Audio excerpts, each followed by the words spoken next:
We begin in Uganda, where Uganda's new Chief of Defence Forces, General Katumba Wamala, is warning that delays in resuming the hunt for warlord Joseph Kony are diminishing the prospects of ever finding him.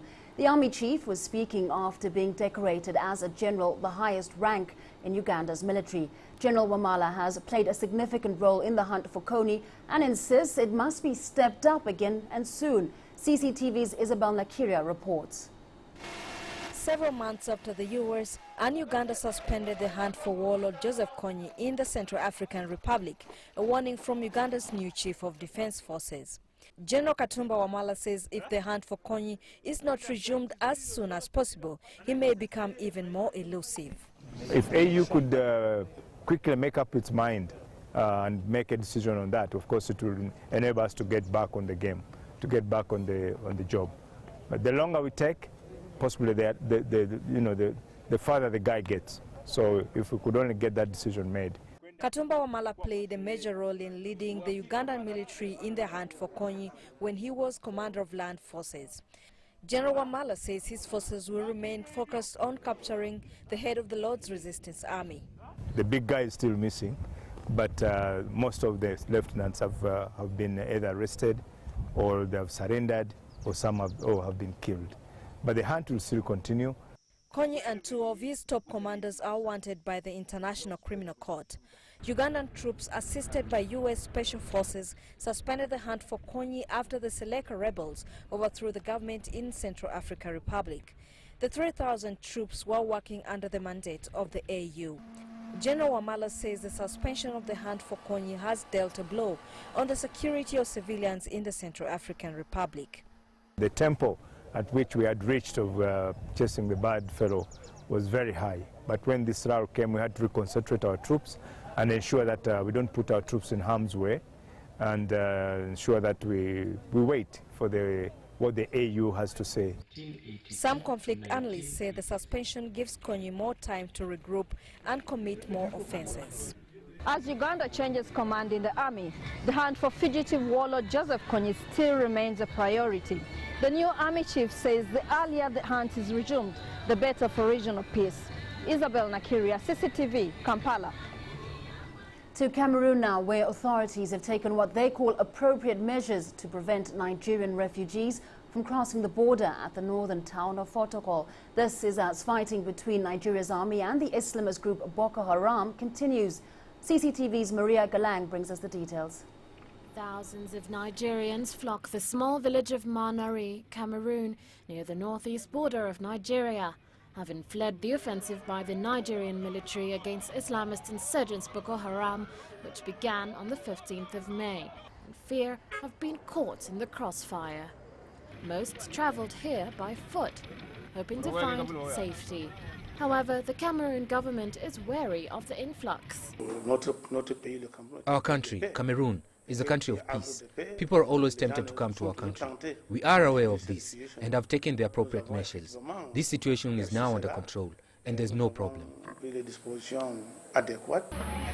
More than 3,000 Nigerians arrive daily to Manari and Sagme, villages just a few kilometers from the northeastern border, most sleeping under the stars, with only a few staying with host families or finding refuge in abandoned houses.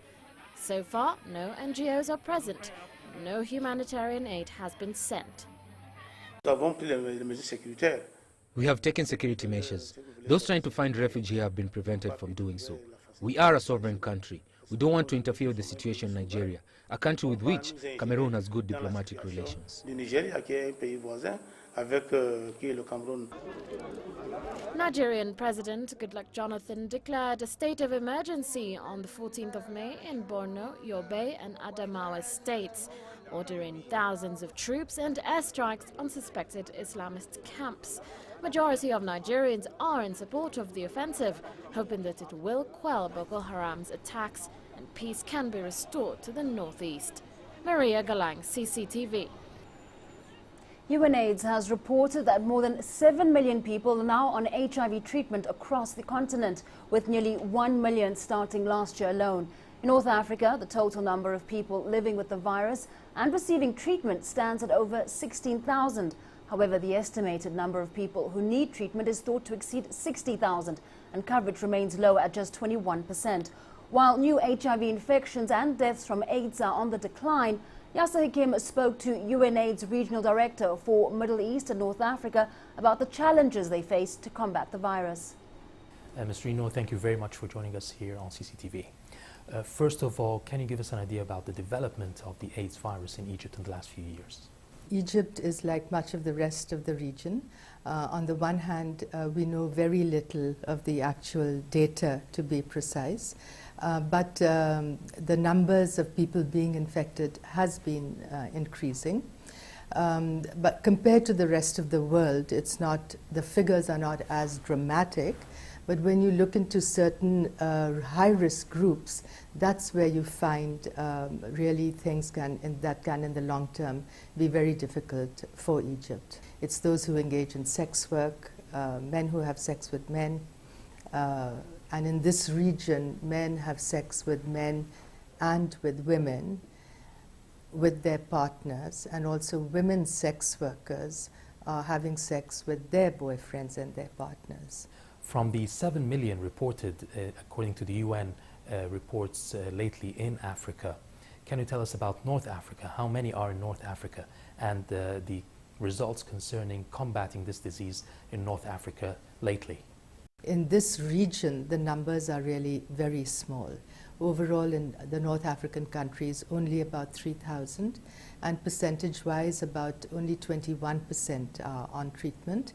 And the goal is really to have 100% people on treatment. And this is very doable, especially in this region, because there is a culture of taking care of those that are not well. There are resources available. These medicines are not that expensive.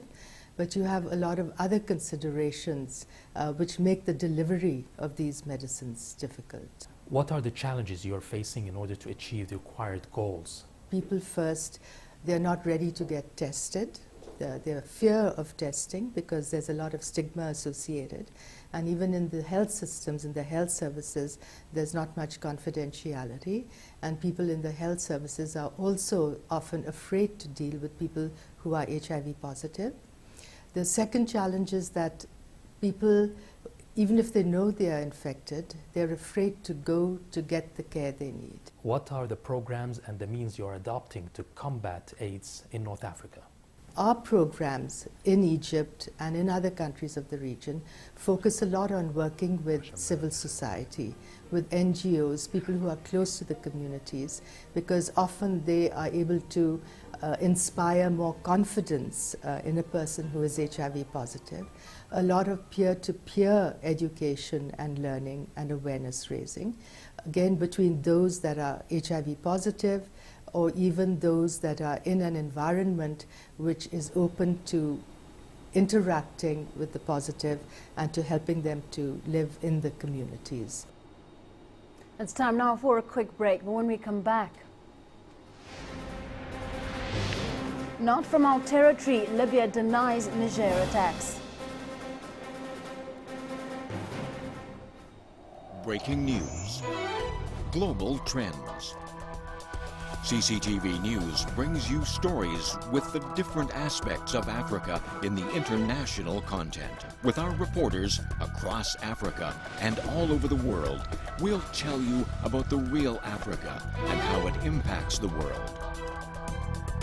Africa Live, every day, only on CCTV News.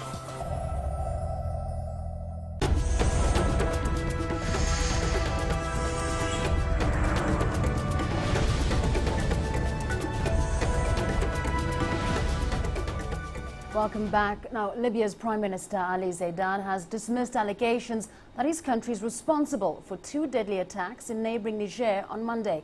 Niger's President Mahamadou Issoufou claims suicide bombers who carried out simultaneous strikes on a military base and a French-run uranium mine, killing 35 people, came from southern Libya. Issoufou has expressed concern about the risk of militant attacks stemming from Libya following the fall of Muammar Gaddafi in October 2011. But speaking in Brussels, Zaidan says the claims are not true.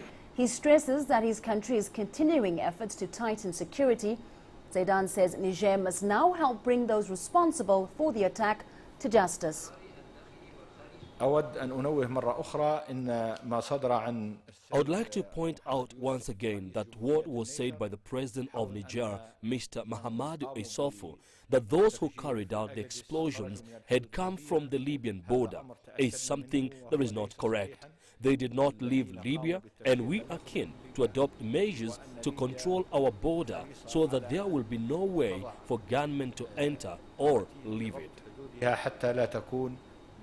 Somalia's breakaway Somaliland enclave, a major exporter of livestock to the Gulf states, has hopes to become the regional hub for animal production and exports for the entire Horn of Africa. Now the government's investing in training vets who will help guarantee the quality livestock trade. Clementine Logan has more. Somaliland is known for its abundance in camels, sheep and goats, which make up the backbone of the region's economy. With almost 70% of its people living as nomadic pastoralists, livestock rearing and trade are essential in keeping the country running. Now, efforts are underway to improve the quality and health of the animals. The Sheikh Technical Veterinary School, set up in 2002, is a hive of activity, training up the next generation of vets to ensure animals around the port of Berbera are disease-free. This school is the only veterinary institution in this region. It has been started a project in 2002. So this region is very strong in livestock, and most of the people, they have animals, and that's why I think most of the students they're interested to join this school and to be trained as a veterinarians. The school students say their work here is helping to boost the importance of developing the country's livestock sector. The previous shortage of qualified vets in the country means there's now high demand for their skills once they graduate. In my future, I hope I will open my own farm, especially dairy farm, to produce a lot of milk in our country, because many people they don't have enough milk in our towns. So I hope I will open my own farm that everybody can get enough of milk. Somaliland declared independence from Somalia in 1991, but is still not recognised internationally. Today, livestock is a growing sector, but between 1998 and 2009, exports from Somaliland were banned, as the country lacked the facilities, resources and know-how to treat deadly diseases affecting the animals. According to the Ministry of Livestock, the trade is responsible for 60% of Somaliland's GDP and 70% of its government revenue. The bulk of its exports going to the Gulf states because of its geographic location. The major port of the Horn of Africa for livestock is Berbera, because of its location, so that it does not export livestock from Somaliland. The Berbera export, we export livestock from Ethiopia, from Somalia, from Kenya, so it is the center of export of all livestock from the Horn. While Somaliland is a leader in the export of live animals, its capacity to process livestock is still in the early stages. Now, experts are advising investment in the building of abattoirs, meat processing plants, and leather and dairy industries to enhance the value of its trade. Clementine Logan, CCTV.